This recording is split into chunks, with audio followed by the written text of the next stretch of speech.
Welcome to Lifetime Cash Flow Through Real Estate Investing. I'm Rod Cleef, and I'm thrilled you're here. You guys are going to absolutely love the guy we're interviewing today. His name is Grant Cardone, and frankly, if you don't know who he is, then I don't know where on the planet you've been hiding. He's a huge force to be reckoned with on social media. He's got an incredible sales training program, wealth building program. He's a best-selling author, owns a little under 4,000 multifamily units. And for those of you that think, why are we talking about sales and wealth building? Bottom line, if you don't know how to sell, you're not going to be a success in the multifamily space. I'm excited to ask him about what drives him, because he's incredibly motivated. And I think the thing I love most about Grant Cardone is he's authentic. What you see is what you get. No BS, no sugarcoating. And he's got his own jet, which is just cool. Grant, I'm thrilled you're here, brother. Hey, thank you. Thank you so much for having me. I really appreciate you thinking enough of me to introduce me to your audience. Absolutely. It's a little cliche, but I would like to take a few minutes and have you tell my listeners why you got into real estate. I've heard it on a couple of your other interviews, but they haven't. So, speak to that. My dad died when I was 10, and I remember driving neighborhoods when I was 6 and 7 with my mom and dad. My dad had this fascination with real estate, and I just remember being in the backseat of the car, and I could feel this energy from my mom and dad, like as they looked at their dream home, and I remember I have slight memories of, Dad thinking, hey, they were going to move out of this little brick house that they lived in one day when he made it, and they were going to live in a better house. So there was some dreams associated with my dad and real estate. He bought his dream house when I was, I guess he was 50. He died when he was almost 52 years old. So he only had the house for like a year and a half. That house was unbelievable to me. And so I think I've always associated, whether it was my dad or when I started reading books about wealthy people or J.P. Morgan, all these wealthy guys that I studied as a kid, they all seem to have real estate. I mean, in every one of these people I read about, somewhere, whether the guy was a railroad magnate or into oil or steel, somewhere in that, or all the car dealers that I've known over the last 30 years, they were selling cars, but they all made their money in real estate, in owning. No kidding. Wow. Yeah. Wow. Okay. So you got into real estate, and I know you tell a story about talk about your story, how you actually studied it for a while before you got going. Yeah. So, real estate, first of all, was my third business because I didn't have any money. So if you don't have any money, you're probably not going to be involved in real estate. If you don't have any money and you're going to get investors, then you have to learn how to sell, because if you don't sell, then you're not going to have investors. So you're in this trick bag. Right. And so my first real estate deal was when I was 29. I was 31 years old. I bought a single family house and I rented it out. And it was good for the first 6 months, and then it wasn't good. Then it was 100% vacant. And I said, I'll never do that again. So that was my first. It was a $78,000 house. I rented it for $650 a month. I thought I was in heaven for 6 months. And then when the sisters moved out of the house, I was responsible for the $650 a month, or the $525 a month that I was collecting $650. I was paying $525 out, and then the taxes were due at the end of the year. So I'm like, I'll never do that again. Sold the house, broke even, and started studying units. I said, okay, I want to be in the multifamily. I'll never buy one unit again and be dependent upon one customer. Right. So that was my first purchase was then. Well, I've studied real estate, Rod, for 5 years. Every weekend I would shop apartment buildings, 16 units, 12 units, 8 units, duplexes, quadplexes, 30 units. And I was in Houston, Texas. I did that for 3 years every weekend in Houston, then moved to San Diego, did it for another couple years in San Diego before I bought my first deal. Why did it take 5 years, buddy? Well, number one, I didn't have courage, man. I was scared. Okay. And I doubted myself too. I doubted. Honest answer. Yeah, I doubted myself too. Because a lot of my listeners, I know, are in the same place. So that's why I wanted to have you hear you. I didn't know what I was doing. Look, here's the deal. When you know what you're doing, you will know what you're doing. Okay. It's not, I know that sounds like, come on, that's just stupid. Freaking, what does that even mean? If when you walk on a piece of property, okay, when I walk on a piece of property today, in fact, I don't need to walk on one. I can Google one. I'm looking at right now 272 units in Daytona, 188 units in St. Lucie, 320 more units in St. Lucie, 520 units in St. Petersburg. I've shopped over 85 deals to get down to these 4 deals, which is almost, what is that, 800, it's about 1,300 units. Wow. I have these 1,300 under contract right now to purchase, to close before the end of the year. I haven't even visited one of these. No kidding. Dude, I can do a Google search now and tell whether I want something. For me, there's 2 checks. One is the subjective. Does it feel good? See, if you don't know when you walk on a street corner whether the neighborhood's good or not, you haven't shopped enough real estate yet. Right. Like there should be a subjective. An intuition. Hey, this feels good.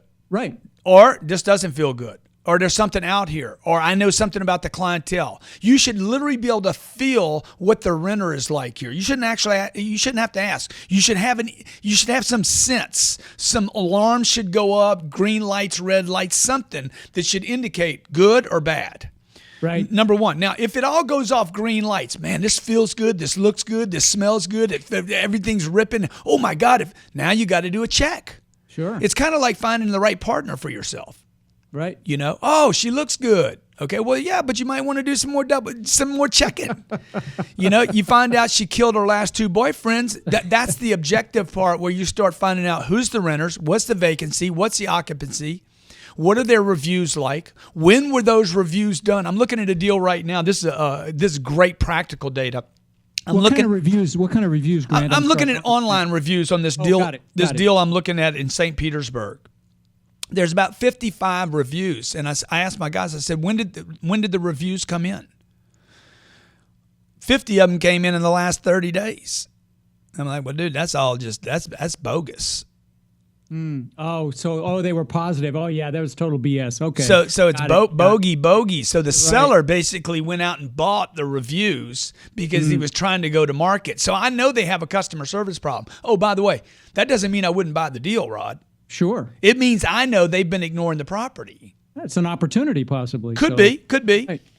Okay. So you studied real estate for 5 years, and what tipped you over the edge? Is that ability to go into a property, kind of like Maxim Gladwell talks about in his book Tipping Point, where you just feel like it's a good deal? Is that what happened? Well, yeah. Now I had enough money. Well, what happened was when I was in Houston for 3 or 4 years, I shopped every weekend. I wore out every real estate agent, every commercial real estate agent in Houston, and then I moved. I decided I'm moving to La Jolla, California, because I fell in love with it.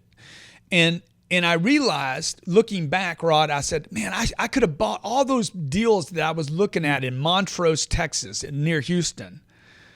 I could have bought all those deals and made money. It was kind of a gay, lesbian, kind of urban, very liberal neighborhood. Which, by the way, great areas. Always great areas. Yep. Always. Okay.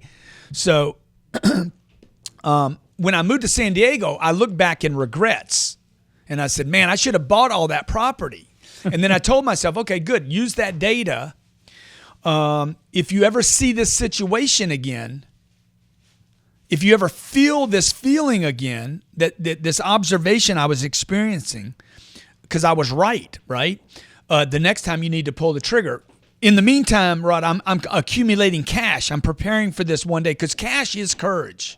Absolutely. You know, the more money you have, the more money you're going to be, particularly if you're conservative like most real estate guys are, or at least they used to be.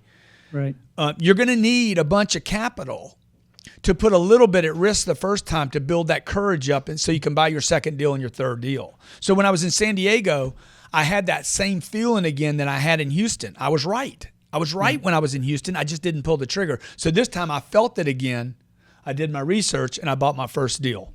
Yeah, I totally know what you're talking about. The same thing happened in my world, but and that takes getting out there and looking at deals, kicking the tires, talking to brokers, doing all that. And so, guys, I hope you're hearing this. So it's not just going and reading the books or taking a course and studying. You got to get out there as much as possible and be in the streets, in the trenches, looking at these things and learn to love it too. You gotta love it. And that's why you got to start with your own neighborhood. Right. You don't look. The first thing you should do is not read a book. Okay. First thing you should do is read somebody's financial statement. That is a book. So you just go. Maybe you're renting an apartment right now. Go to the guy that owns the apartment and say, "Hey, man, you own the apartment. I really appreciate you renting to me. You're an awesome guy. You take great care of the property. Can you tell me how this game works?" Yeah. It's not more complicated than that. Like, show me your financial statement. How does it work? Okay. So if the guy that runs your property right now won't do that, the manager won't be able to do it. That's why he's managing the place. He doesn't own it. So call a broker. Call a broker, dude. Call a broker, man. Call a broker, man. With the numbers and start looking at deals. Start evaluating them. Hey, here's the rents. Can these rents go up? Here's the expenses. Can they go down? Yeah, exactly. So you look at a financial statement and you start looking at a bunch of them. What does any of this stuff even mean? I'm looking at one right now. What does it mean? What does total rental income mean? What are concessions? Right. What should they be? Right. What is potential gross income? What is a RUBS program, which is basically a reimbursement of utilities. Right, and which is a great way to increase value. And those are the kinds of things. And if you look at enough of them, you'll see patterns. You'll see what an expense ratio should be. You'll get a feel for the marketplace. You'll know if the rents can be accelerated or improved.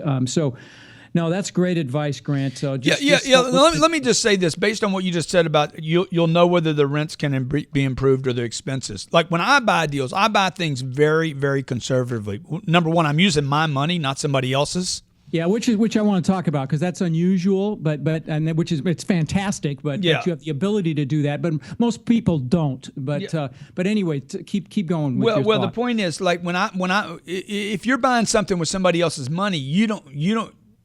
You got to be careful. Well, you got to be either way. You got to be careful, right? Right. So, I'm very serious about money.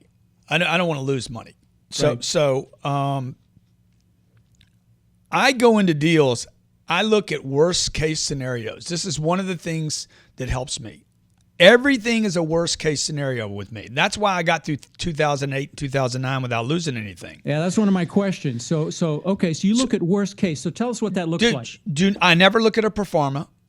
Right. Proforma means the real estate's future predictions about the property. Really, a better way to say that is his future lies. So you don't even create one on your own. Never. Wow. Okay, that's different than I've heard in the past. So I never use a performa, dude. Okay. Like even the bankers. Okay, the financial institution that's going to fund me, they're going to look at 3% rent increases over the next 5 years, dude. I'm like, throw all that away, bro. It's called worst case scenario. WCS. So how do you do that? Can you speak a little more specifically? I take the trailing 12 months income, the trailing 12 months expenses, plus an increase in taxes. Of course, because that's going to happen once its property changes hands. That's right. Assessor's going to see a new value. Yeah. And then I'm like, hey, what's my NOI? What's my net operating income? Less my new debt, with always 75% loan to value. Okay, so I'm going to put 25% down. Right. And does it cash flow on trailing 12? Now, I might even go back with my trailing 12. I might even go back and look at what is the worst income they received over the last 3 or 4 years. And use that? I might use that just so I know worst case scenario. And then I'm going to do another one, which is, what is my break even? How low can my vacancy go before I have to actually start kicking in money to pay this debt? Wow. Because, dude, if I can do all those checks, okay, a couple other things I'm going to do. I'm going to while I'm making offers, I'm calling for insurance bids. I'm checking flood insurance. I'm sending out my deal to my guy at Fannie Mae and saying, you look at it. He's a really conservative banker guy. So he helps you with the due diligence as well. Okay, great. I don't have an underwriting staff here. I underwrite it, and I send it out to my boys at Fannie Mae and say, you guys underwrite it. Tell me how you see it. They underwrite every deal, whether they get it or not. Wow. I'm shocked to hear that, buddy. I got to tell you, with your portfolio, that you're doing it yourself and just sending it out, that's impressive. Well, I want to get, and by the way, when I call Bill and I say, Bill, hey, take a look at this. I need it back today. Take a look at it. How do you see it? I don't tell him how I see it. Right. You know, you don't taint it. You let him make his own opinion. I want a second opinion. So he'll call me and be like, man, I'm really concerned about the age of this property. You know, I'm concerned about how big it is maybe. Like, hey, it's so big, it's going to be a problem, blah, blah. I'm like, I saw it the same way, and I let it go. So I'm doing all that while I'm making an offer, because when I make an offer on a deal, I'm going at it with everything. Like, I want to know every bad thing about a property. If you tell me if the broker would just tell me every bad thing up front, I'm more likely to buy it, because now I can deal with this worst case scenario. So do you? I mean, obviously you do due diligence, but so you tell that to the broker. You tell me every bad thing, so we're not wasting each other's time. Dude, I want to buy the deal. Right. Or I don't want to bid on it. Okay. Because if I bid on it, I'm buying it. So yeah, and I've heard you talk about this before. Yeah. So let's talk about. I heard a story where you made an offer and you were competing with a bunch of people. Can you tell that story? Because I want my listeners to hear that, because it's unusual the way you do it, but it's cool. So I want to hear. So there was a deal I was buying. And this story has changed a bunch, by the way, because it just keeps getting better. But it was 1,100 units. I had never done business with this guy. His name's Robert Givens. He was a CBRE agent. He just moved to Cushman Wakefield. He's one of the best in the country. Okay. I was in California at the time, and he was in South Florida. I was moving my operations to South Florida, and I said, look, you got 1,100 units, and I want to buy them. I said, look, you don't know me, and I don't know you. This is a cold call. This is where sales, marketing, promotion, closing, negotiating, this is where, this is what people don't understand. They think they're in real estate. I think I'm in sales. There's 30. I said, how many bidders you got on that deal, Mr. Givens? He's like, I got 38 buyers.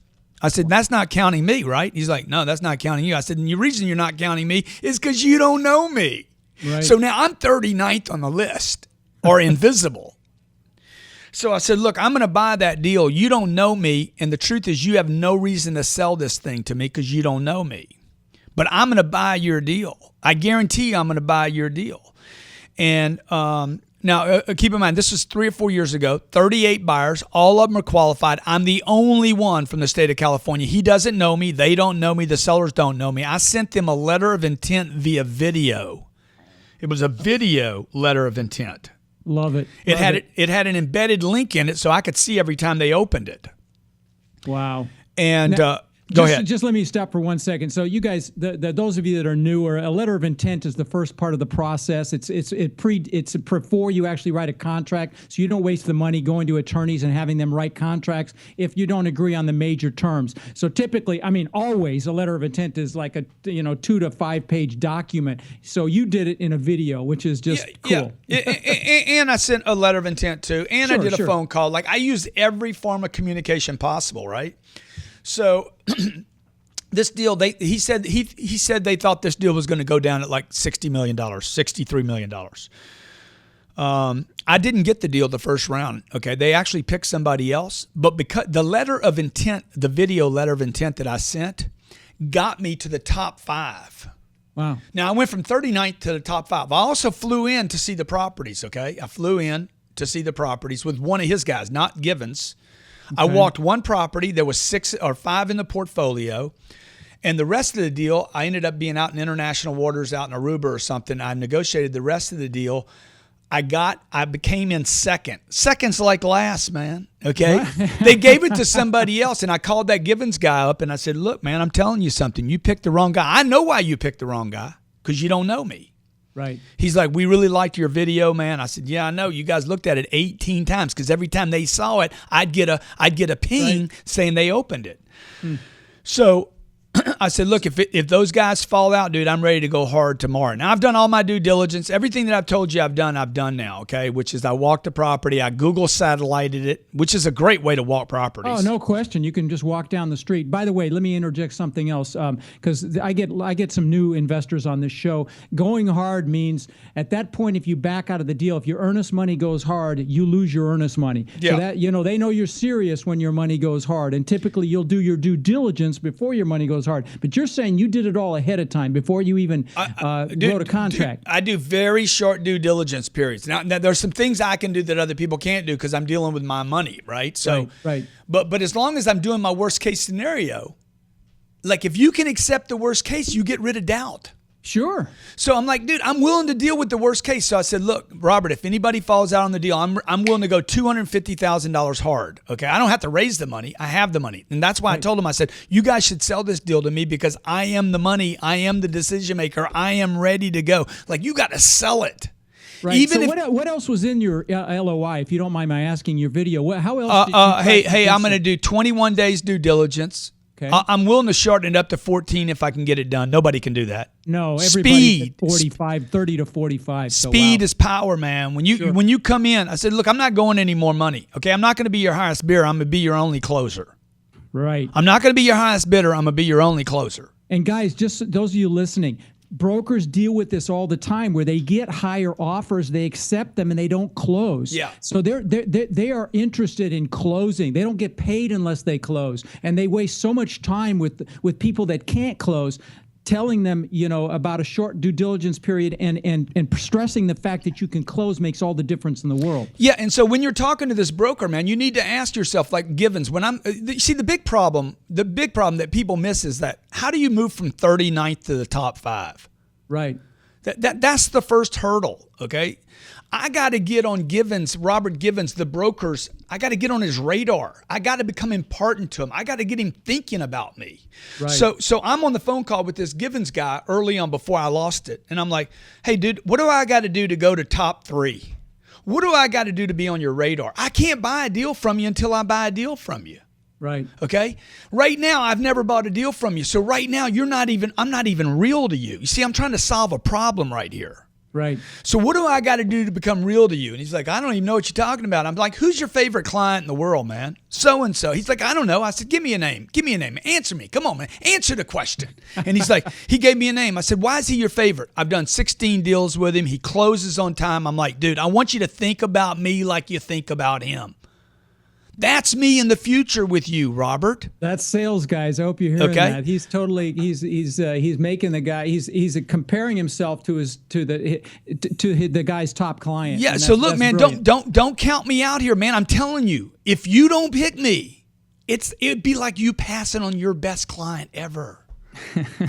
Now, I've heard you've sent letters from other brokers that talk about the guy. I said, I want you to pull out that letter from my guy at Fannie Mae. Do you see it? Preferred lender, never not closes. What does it say? Read it to me, Robert. Man, I don't have time right now, dude. No, you need to make time. Would you make time for your best client? Dude, that's who you. So you got to sell it, right? Now let me. I'm just going to speed through the story because there's a lot going on in this thing. Okay, sure. Like that people miss this. This is not in a real estate book. Right. This is real estate right here, what I'm telling you guys, okay? Some of you will be like, you're not telling me anything. No, I'm telling you everything. You just don't understand. So they picked somebody else. I called him the next day. You didn't pick me, did you? Well, man, I said, come on, man, just tell me the truth. No, we went with somebody else because they never tell you. Right. Okay? And I said, look, you made a mistake. I understand. My bad. I took responsibility for it. My fault.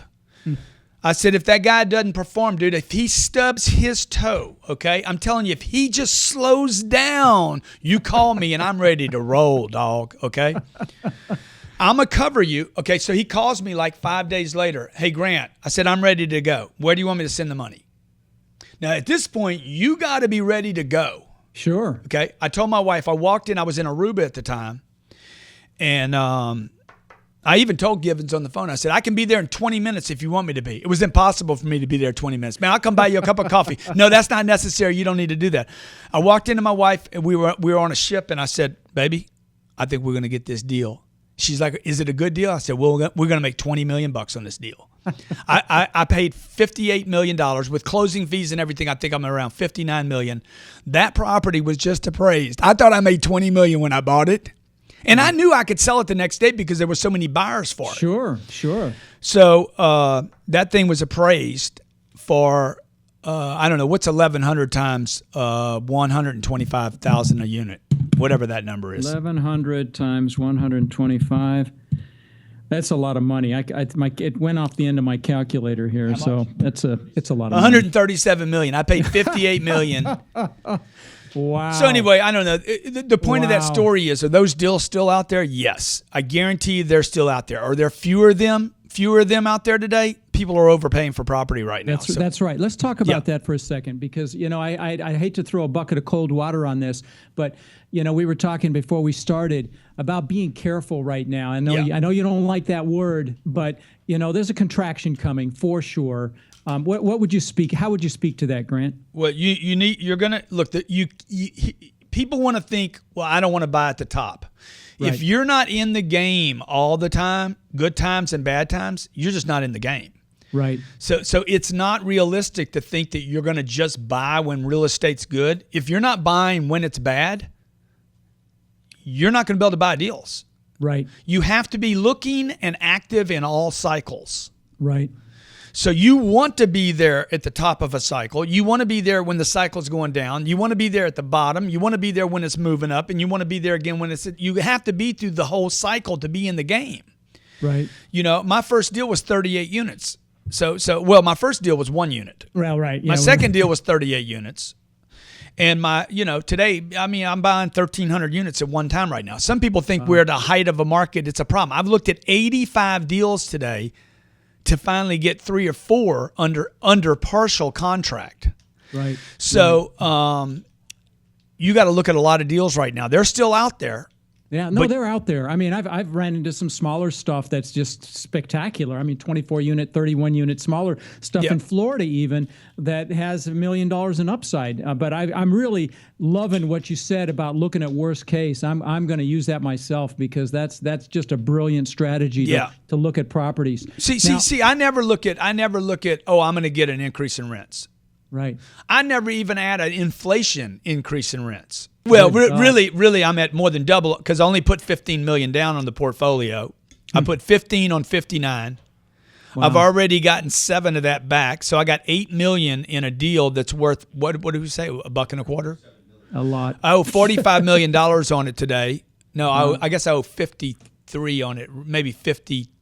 Yeah, 50, 52 or something. Phenomenal deal. So let's. Wait, man, I want to brag, man. I want to brag. I got $70 million made on a $7 million down payment, and check this out. It cash flows $1.5 million a year. Wow, that's better than a sharp stick in the eye. So let me ask you this. That's absolutely friggin' phenomenal. Yeah.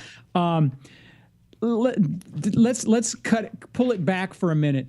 Let's talk about psychology a little bit, if you don't mind, and your wealth building program, because I know you've got fantastic stuff out there. I mean, you've made your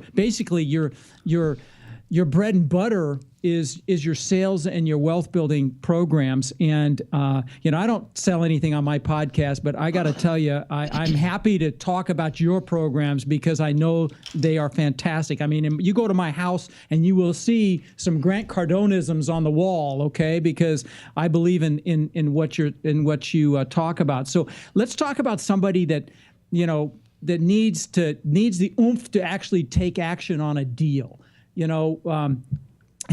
Besides obviously getting the confidence from going out there and looking at them, how do what makes you jump out of bed in the morning? What makes you get going? Where do you get your incredible drive from? Well, it's a great question. I mean, real estate's not the thing that gets me most excited. Helping people, it gets me more excited than real estate. I mean, real estate is this, right? I got a book right here, and it's got income. It's just about money, man. I mean, right. Like we provide really great housing. I don't do any Section 8. I don't do any government housing. I don't do any HUD. These are B plus properties. Right. For the most part, maybe A-. in good locations. We so you're talking, when you say helping people, you're talking about providing what I'm saying housing. Housing doesn't provide me with any kind of like feel good. It's not my mission. My mission is not to own a bunch of real estate. My mission, my purpose, my life purpose is to help people. And so I've been in the self-improvement game since I was like 20, 25 years old. I say game because the first 25 years of my life, I didn't do any self-improvement. All I did was education. I went to school. I went to a bunch of schools that I hated. And it wasn't until 25 that I got introduced to like improving yourself by choice. Like, what is your thing you want to learn, whether you're a musician, an artist. In my case, I was in sales and I hated it, and I always tell people, look, if you can excel at something you hate, you can do anything. And so I started learning sales when I was 25 years old, and I became great at it. Found out I loved what I actually used to hate. Wow. It's interesting when you get results. And I started teaching other people how to sell when I was 26 years old because I learned so much that I was able to start teaching other people and duplicating it. Right. And that was my first business. My first business was a sales idea where I ran around the country, and automotive. It was automotive, right? Yeah, at that time I was speaking to automotive dealers, but my goal was to become the next Brian Tracy, like Brian Tracy, all those the Earl Nightingales. I wanted to become one of those Zig Ziglar guys because I loved inspiring people and I loved showing people a new way to do things and improve themselves. And I think it came from because I wanted somebody to do that for me when I was a misguided teenager from 15 to 25. Wow! Now that's awesome. I'm inspired. I feel exactly the same way. You get absolutely the biggest satisfaction in life from helping other people. So we're on the same page there. That's fantastic. So if you were going to give somebody some advice that wants to get into this space, on the psychological side, what would you tell them? Dude, you need money. I mean, you need money. You need money. Look, you can't take risk without money. Right. And you're not going to make money if you don't take risk. So go out, make some money. You got to make money. People need to learn how to get income. Okay. Middle class America has been miseducated. You were taught to save your money. That is not what you should do if you're trying to build wealth. Okay. Okay. You should not pay your debt down. Right. See, we're told debt's a problem and saving money is the solution. Not today, it's not. It was your mama's solution. Right. It was your dad back 25 years ago, dude. That's the way you actually got wealthy over a period of time. Buy a house. 25 years ago, you could buy a house and actually create wealth like that. You cannot do that today. Debt's not the problem. Income, spending's not the problem. Income is the ultimate problem today. And so you're saying, if I'm hearing you, I want to make sure that use the debt, buy real estate, and get the income. No, you need income before you can buy the real estate, though. Okay. So I know that's what you do. You made a ton of money from your sales and wealth building programs. Well, really, it wasn't from my wealth building program. It was from my willingness to go into the marketplace and get money. Okay. To knock on doors. Okay. And get money. Now, it could be raising money for a deal. You could go out there and do that. It could be getting haircuts. It could be selling fish on the side of the road. It could be whatever your deal is right now. There should be more people buying real estate. People from the UK are coming into America to buy real estate today. Canada is coming down here to buy real estate, multifamily. Right. There's parts of the world in South America. They're not familiar.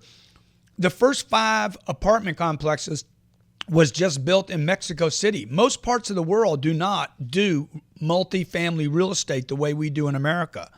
You go to London, you don't see 300 unit complexes in London. You see flats with no closets. I mean, it's a different world here. So those parts of the world are starting to come here because they're starting to understand multifamily. And they see what an incredible business model it is. Like people like yourself and myself that are out, buying multifamily and letting someone else pay it off. Yeah, exactly. And so what I'm saying is for those people out there that have a job like I did. I had a job when I was 30. I couldn't buy real estate. I had a job, dude. I'm trying to pay my bills. Then I found that I started this second company. That second company was with a partner. Okay, I started working with him every day. I'm working on my first company, working with him every day to produce income. I'm collecting income. I'm saving my money. Okay, I just said saving's not the problem. It's not. Right. You want to put that money off to the side so you can invest it one day. The only reason to save money is to invest it. I didn't know this Right. when I was creating my wealth. What I just did was I just built this thing called Playbook to Millions. It's called the Grant Cardone Playbook, where I went from worth $0 to having 4,000 apartments, and that are not over leveraged, that pay me every month. Okay, the other 3 companies pay me every month. And these companies are still in existence where people can create multiple flows. I'm not talking about 2 flows or 3 flows of income. I'm talking about 50 or 60 flows of income where a person can actually create financial independence in their life and do the things they just love to do, not just be a real estate guy. Right. Well, that's the whole reason, guys, to get into multifamily real estate so that you can do what you love, because it's not a job. It's a phenomenal way to build wealth. And like I said, let other people pay for your wealth. I mean, that's really the bottom line. Is people are paying off your debt. They're paying for it. I mean, and if you look at the worst case scenario, okay, right. So let's say there's a deal that's $1 million, okay, and it's 10 units. There's 15 units, 16 units, and it's $1 million. You're going to put in that deal. You're going to put, based on what I said earlier, $250,000 down. You're going to finance $750. Right. On the $1 million. And what you're saying is the cash flow, okay, worst case scenario, your debt should be paid down every month, right? Right. And the expenses of operating and the rehab of the property and taking care of it. So even in the down times, like in 2008, 2009, I didn't lose any of my properties. I just continued to pay my debt down, even though I didn't have the cash flow I wanted. And even though I couldn't sell my properties during those constrictions. Right. I at least was able to not lose my property because I wasn't over leveraged. Right. And I didn't have a bunch of investors hacking at me. I do have some investors. I have a handful of investors in my deal. They just ride on my money. Right. But the agreement is, look, if you want to be in my deals, you can never ask me one question about anything. Like if I showed you the document, you'd be like, nobody would ever sign this. Well, you have a little bit of a presence, that financial presence that. Well, I'm in the deal. I've already bought the deal in most cases, right? So what I'll do is I'll go buy a deal, and then I'll call people that I know and say, hey, do you want a piece of this deal? I've already bought it. Yeah, see that now. Most of my listeners can't do it that way. They have to, do a syndication, pull some people together, put some of their own money in, and go out and buy a property, which is a great way to do it. There's nothing wrong with it. Nothing. But you do have to deal with investors, and at some point when you get to Grant's level, then you can tell investors, don't call me, just cash your checks and leave me alone. Yeah, but maybe you guys can do that now. Really? Maybe you can do it now. You just don't know you can. Yeah, well. Now, if you're not sure about the deal. If you're not sure about the deal, if you're just buying a deal because it's somebody else's money, right? See, that's going to come through. But you see, I remember calling my mom once. I'm like, Mom, how much money you got? She's like, I got, I don't know, 90,000. Give it all to me. Give me every penny you have. I told my sister once, I said, sis, how much money you got? She told me, I said, give me every penny you have. She's 65 years old. I said, give it all to me. She's like, what do you mean? I can't give it all to you. I'm like, give me every penny you have. That's how good this deal is. If you guys don't know it's that good a deal, you shouldn't be on that deal, dude. Don't do it. Exactly. You should look under the underside of it, the top. It should be a sure thing. It should not be a risk. It should be like, I know for sure that it's a deal. Yeah, no, and guys, I hope you're hearing that, because if you don't get anything else from this, those are words of wisdom. And dude, if you guys know that, then you'll raise the money. Absolutely, because if you find the deal, you can find the money, and that's absolutely the case. All right, one last little segment. Let me just say this. Let's say a guy doesn't want to invest. He's got the money. He's qualified. Right. He's like, I just don't want to do the deal. Good, lend me 100. What do you mean? Don't do the deal with me. Lend me 100 so I can buy the deal. What's the difference? You said you didn't want to be in the deal. Lend me the 100. Okay, that's how good this deal is. I'm buying the deal myself. I'm telling you. I love it, and that's congruency, guys. When you're able to influence somebody because of your belief, your complete conviction that it's a steal, you'll get the money.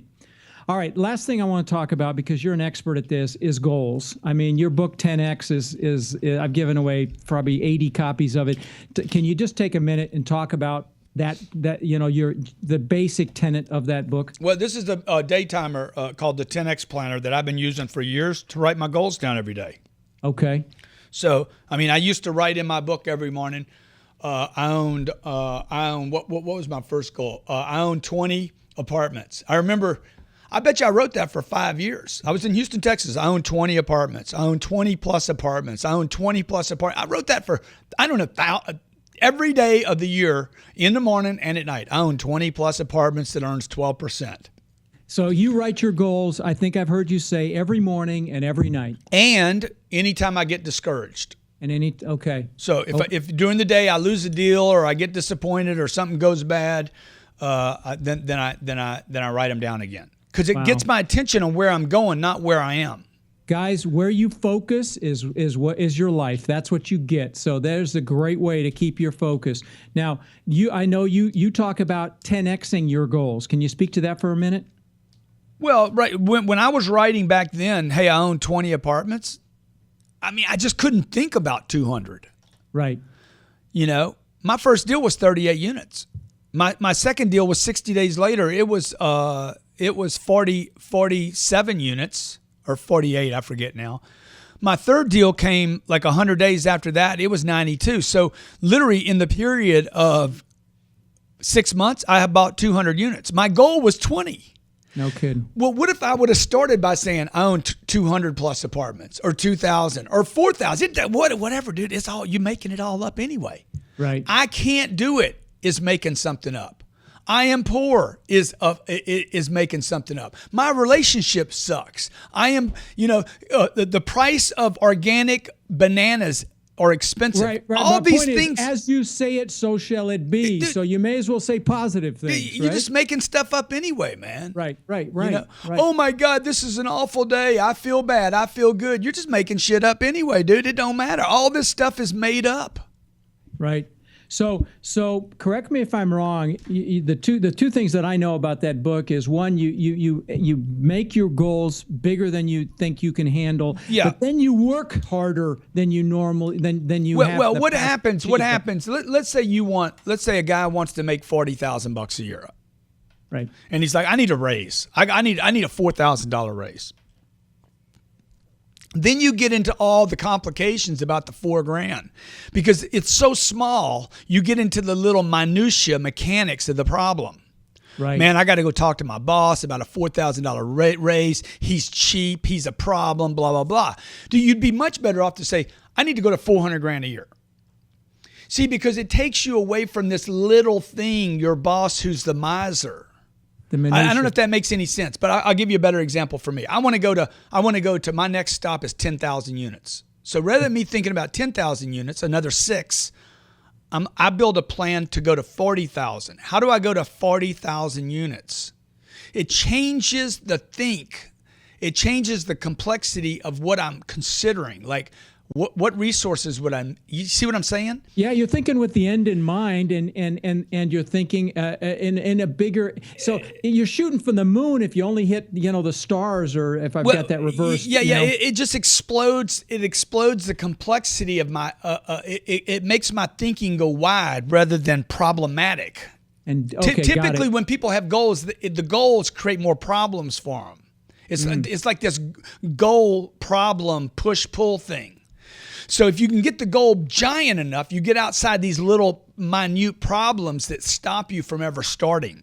And you don't get as excited. I mean, like one of your sayings I've got here in front of me, who gets excited about realistic goals? You get excited about over-the-top goals. Yeah, my 4-year-old says, look, it's impossible until you do it. I love it. She's 4, man. She told me that the other day. I love it. Yeah, here's another Grant Cardoneism. You must set targets that are 10 times what you think you want, and then do 10 times what you think it'll take to accomplish those targets. Yeah. So how that relates to real estate is, look, if you got one deal you're looking at, you need 10 in your pipeline. Yep. You need 10 deals all the time. You need to be working deals constantly. You know, if you find your first piece of real estate and that's the one you buy, man, there's no way I want to know how many deals have you looked at? How many deals have you passed on? I got a spreadsheet. I can show you 80 deals I've passed on. Wow. Most of which, if I look back right now, I'm like, shit, I should have bought every one of them. Yep. Now, last question. Are you a real estate buyer or a real estate buyer and seller? Well, man, that's a good question. I mean, because I interviewed a guy named Albert Berries. He's got 45,000 units. It was my first interview, and he made the quote, "I'm a real estate buyer. I don't sell." Yeah. And I think I've heard you say you sell occasionally. I'm just curious what your the mindset biggest is about mistake that. I've ever made was selling any of my stuff. Okay, there you go, guys. I hope you heard that. Okay, I hope you heard that. Now let me just say this. Let me just say this. Okay, I had to sell my stuff so that I could buy new stuff, though. Right. Because I wasn't raising money. So what I did was like the 38 units, I ended up buying 500 apartments in San Diego. I should have kept every one of them. Today they'd be worth $100 million. I'd owe probably 20. I wouldn't have any money in them. Right. And they'd be cash flowing like little pigs just porking all over me. and I shouldn't have sold them, but I needed to sell those in order to buy the next, or at least I thought to make that the next. That was your mindset. Yeah. So whatever, man. Yeah, I get it. I have the same regrets. I had 500 units in Denver. I never should have sold. Would be 100 million right now for me. Yeah. All right. Well, listen, buddy. I really appreciate your valuable time. It's been incredible, and I really enjoy watching where you're going, and I know you'll hit 40,000 units. So there's no question in my mind. Man, well, you got more confidence in me than I do. No, I believe it, and guys, look up Grant Cardone. He's got so much incredible content, so many incredible things that he's doing that can help you. His Playbook to Millions, and his sales stuff, and just great stuff out there. Grant, thank you, sir. Hey, thank you. And if anybody if any of your viewers want to see the kind of stuff that we buy, the properties that we buy, and how we underwrite them, you can go to cardoneacquisitions.com. Oh, thank you for that. That's fantastic. All right, buddy.